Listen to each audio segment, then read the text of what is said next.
Hello everybody, and today we are going to be checking out a scenario of the alternate future of the world. We are now on to episode 12 of our series, and in the last episode, if you haven't seen it, I would highly recommend that you go ahead and watch it. Because in that episode, we saw some very important things happen. For example, we saw the world after World War II and how it dealt with the Great Depression. But more specifically, we saw independence become a very prevalent idea up here in northern and northwestern Africa. We saw imperialism over here in Iberia, a brand new military alliance over here in North America, and just a whole bunch of other things. So once again, if you haven't seen the last episode, then go watch it. Because I would assume somebody would be watching this in chronological order. And if you're not, then what are you doing? But in today's episode, we will continue to see how the world handles the Great Depression, but also, of course, some individual small-scale conflicts. So if you guys do enjoy today's episode of Alternate Future, then please consider liking the video, but also subscribing to the channel if you're new. It all helps as we are trying to reach 2,500 subscribers in the near future. And one thing I want to clear up is that no, I did not get a bad haircut. I just have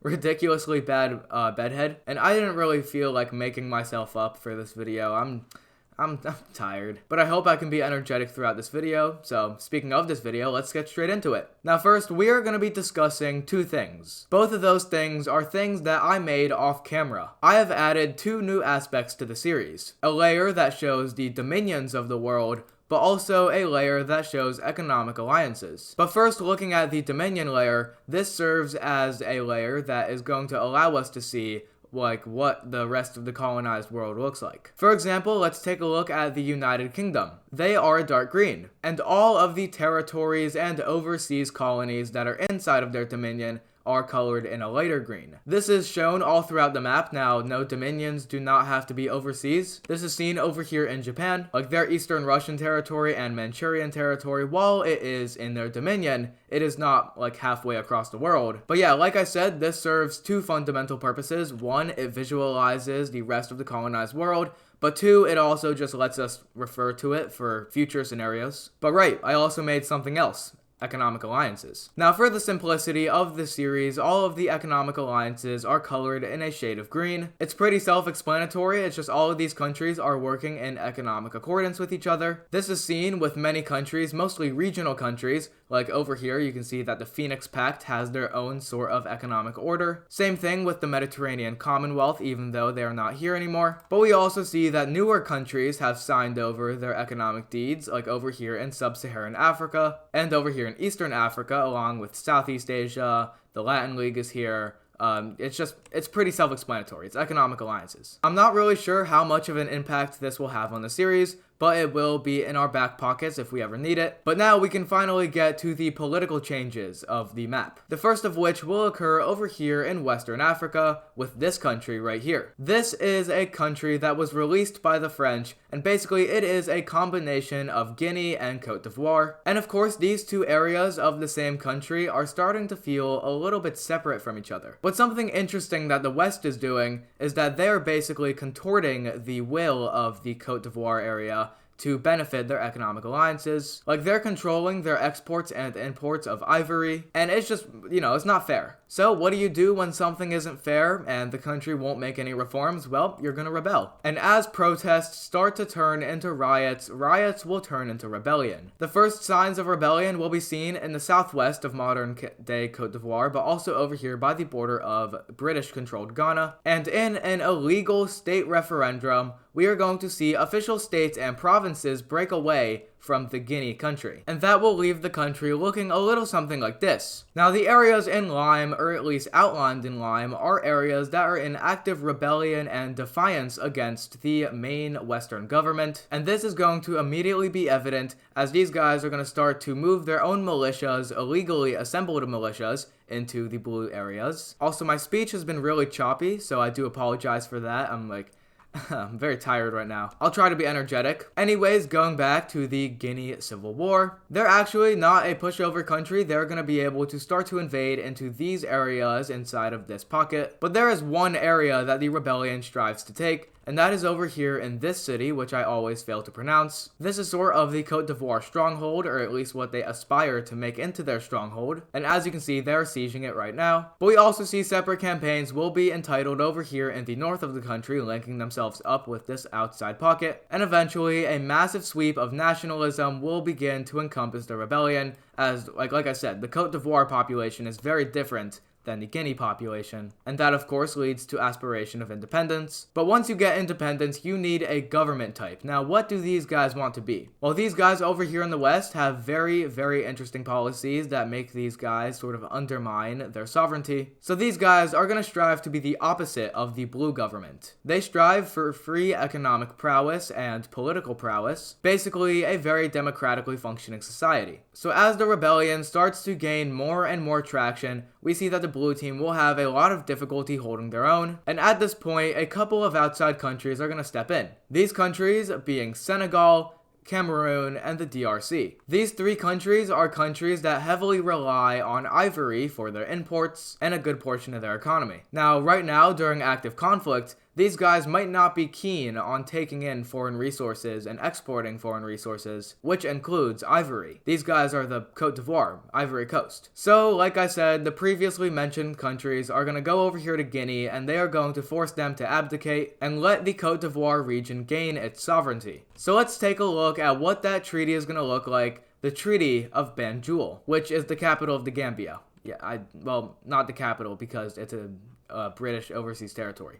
Anyways, these are the borders they're able to agree on. Now, something you might notice is that the Cote d'Ivoire is a lot bigger than it is in real life. These are the additional territories that they have taken roughly, and why did they get this extra territory? Well, it's because of international bias. Senegal, Cameroon, and the DRC, along with many other countries, are sort of looking down upon Guinea, basically saying that, hey, we don't like you and we like these guys better because they have ivory. And if we can get on these guys' good side, then maybe we can get a discounted rate on ivory. That is why they got extra territory up here in the west. But looking at the economic alliances layer, this is going to be pretty interesting. We see that Guinea will be kicked out of the alliance, but of course the Ivory Coast along with Cameroon and the DRC are going to be admitted into the alliance. So that will look a little something like this with all three countries joining onto the alliance. And of course the Ivory Coast needs themselves a capital, so we are going to go ahead and put that right over here. And yeah, the Ivory Coast has officially guaranteed its independence,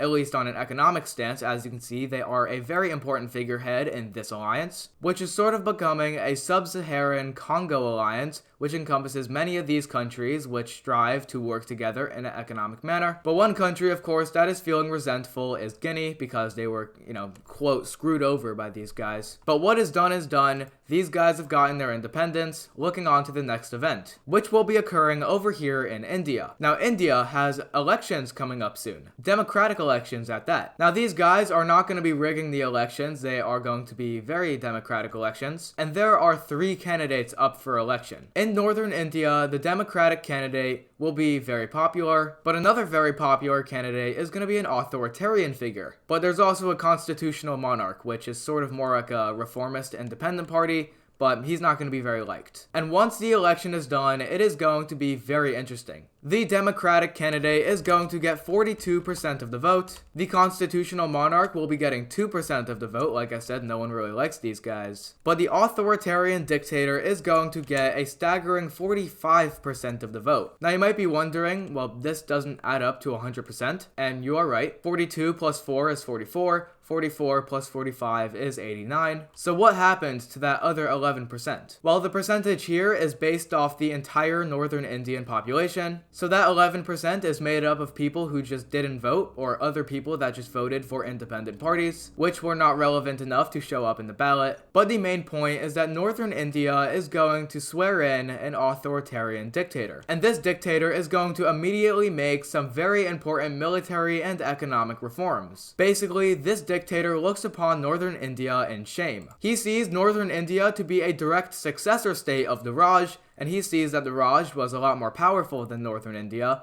and they are going to try to reform it. Now, reforming the Raj, Who would want to do that? Well, of course, it is not going to be the Raj government, as they are not going to be overseen in a British dominion, but they are going to create their own Raj. This dictator has his own motto, or country catchphrase. It's called "Pave Our Own Path." That is going to be evident as he is going to make multiple economic reforms which turn northern India into a more socialist economy. But the second reform he is going to make is a militaristic reform, which is going to be carried out through the Northern Indian Declaration of War onto Nepal. Now you might be saying, Augusto, why would they want to invade Nepal? There's not that many people there compared to northern India, and there's also like a lot of mountains. Well, this guy is basically trying to solidify his position. He did get a lot of votes, but a lot of people still don't like him. Remember, 42% of the Indian population voted for the Democratic dude. So this dictator's logic is that if he can prove that he can turn northern India into a very strong state, then maybe that 42% of the population will like him. His invasion into Nepal is his direct action to try and take control of it. Special military troops, which are trained over here south of Tibet, are going to start to roll into Nepal. Very quickly, they will approach the gates of Kathmandu, and two other operations will commence, one over here in the west and another one over here in the east. This one in the east is going to go a lot better as there are less mountains here, but this one in the west is sort of like a exaggerated one. There's probably a lot of propaganda, but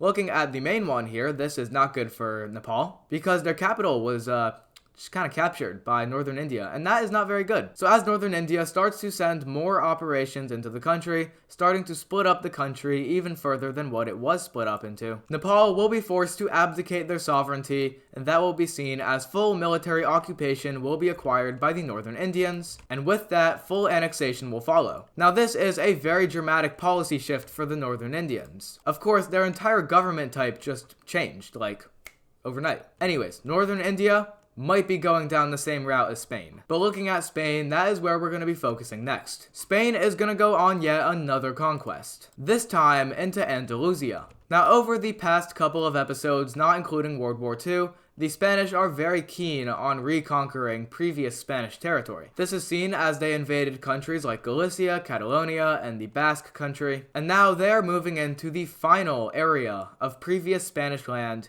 into Andalusia. Now, Andalusia has been a country for a very short period of time. I think it was created in episode 4. I mean, granted, we're on episode 12, but these guys haven't really made any policies to have their military expanded. That was mostly just to have the, opinion of the population be better. But it also leads to this, absolute decimation. The Spanish are going to make various strides into Andalusia, getting very close to their capital, but another country is going to get involved. We see that Portugal will be third partying inside of this war. Portugal is making a claim that they want to save as much Andalusian territory as they can, and of course Spain can't really do anything about this because they are a part of an alliance with the big bad United States. Now, big and bad from their perception. I'm not calling them big and bad. These guys are. But the inevitable will occur as Andalusia's capital will be captured, and the occupation zones will look a little something like this. And the peace treaty which will divide up Andalusia will be held over here in Washington, D.C. The United States really wants to limit these guys' expansion,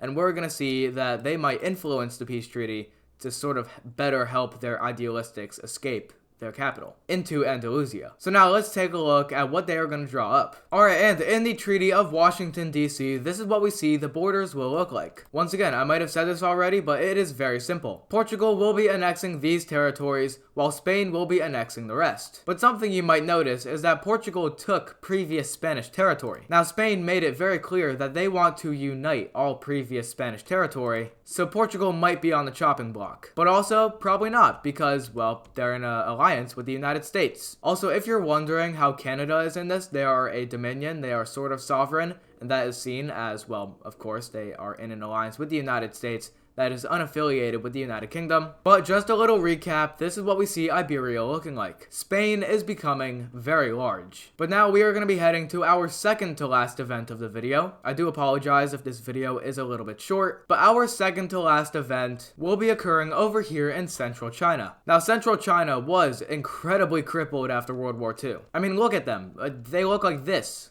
I mean, come on. There is a massive population over here which is feeling pretty divergent from the Eastern government. But you might be saying, Augusto, these guys have an economic alliance and that is obviously going to benefit these people, right? Wrong. You are incorrect. These guys are in an economic alliance with the Xinjiangians and the Japanese, and these guys are more keen on helping the East than the West. So that is going to lead to a referendum which will be in majority independence for the West. And as I'm drawing in these borders, you can see that this is a very large region of central China which is breaking away. But after the referendum is held, this is the territory that is going to be breaking away. Of course, this territory will be making its leave from the economic alliance, and this leads to a very interesting thing. Xinjiang is now not connected to these eastern countries. But when this referendum occurred, there were a couple of strings attached to it. Also, by the way, their capital will be right over here. But these strings that were attached to this is that these guys are allowed to move through their country anytime they want for economic purposes. This is so Xinjiang is not going to be completely desolate from the east, but these guys also have to pay a lot of money, but less money than they would have had to pay if it was, say, a war was fought. So just a quick little look, this is what we see China looking like, and like there are a lot of Chinese countries. Of course, in this time period, which I will say it is 1937, I think I said it was. Probably 1938 at this point. But in 1938, there was, I guess, 2 countries, if we're including Tibet, you know, the main country, and then Tibet. But there are 5. 1, 2, 3, 4, 5. This is a direct result of the earlier collapse of the Qin dynasty. And that's all pretty interesting, but like I said, that was the second to last event. So now we need to look at our last event, which will be the establishment of the top 10 strongest countries. Now this list is going to be on a separate layer, so I can refer to it. But you all might be wondering, what is the strongest country in the world? Well, the strongest country in the world at this point in time is none other than Russia. Now, Russia is a country that has definitely come a long way. They got rid of their czarist government, and they have made multiple very healthy reforms, and that has allowed themselves to become the first strongest country. Now, the second strongest country is none other than the British, if I can type it fast enough, British Empire. Now this is understandable. I mean, look at the Dominion layer. All of the green that you see is controlled by the British Empire, so it is no sort of like excuse that they're in the second place, but they still are lagging behind Russia. The third strongest country in the world at this point is Germany. Very similar to Russia, multiple military reforms, and the economic reforms are a little bit lagging in Germany, so that is why they are lower. But also Russia is a lot bigger. But number 4 will be America. Now America never really got to the top position in this timeline. The entire reason their military and their economy is number 1 in the modern timeline is because they got a lot of money from the British during World War I and World War II. That did not happen, but there was also not really much of a movement for militarism inside of the United States, so that is why they're in number 4. But this is where we see a gap is going to emerge, as these are our 4 sort of superpowers in the world.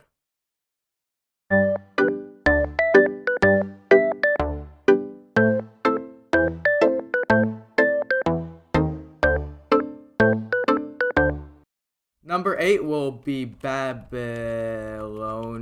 That is in reference to this country up here in the Middle East. And last but not least, we have the Mexican Empire. Now this is the official top 10 list. It might not be final because I'm a little slow. I'm a little stupid. So there are maybe some countries that I might have missed. Maybe. Did I forget any countries? There aren't really any superpowers inside of Africa yet. And South America is kind of just overwhelmed by the Mexican Empire, which is number 10. United States is already there. Great Britain and Russia are understandably number 1 and number 2. Germany is number 3. America number 4. I think that's a good list. But you guys correct me in the comments below because this video is over. Once again, I did say this is a toggleable thing, so I will be able to refer to it. But if you guys did enjoy today's episode of Alternate Future of the World, then please consider liking and subscribing to the channel if you're new. It all helps as we are trying to reach 2,500 subscribers. And if you already are subscribed, you know, liking the video, maybe turning on that notification bell, even watching the video to this point helps me a lot, so thank you. And yep, that is all from me. I will see you guys in the next video. And of course, thank you to our channel members. This includes Red Team Wixo, Rome Wixo, Noah N21, Western European Union Mapping, Viewer Wixo Somalian Empire, Richard Farrell 5543, Pixel 54, Lachlan Mapping, Nikel Channelee, and Upgraded Bro. Once again, thank you guys so much for being in the channel memberships.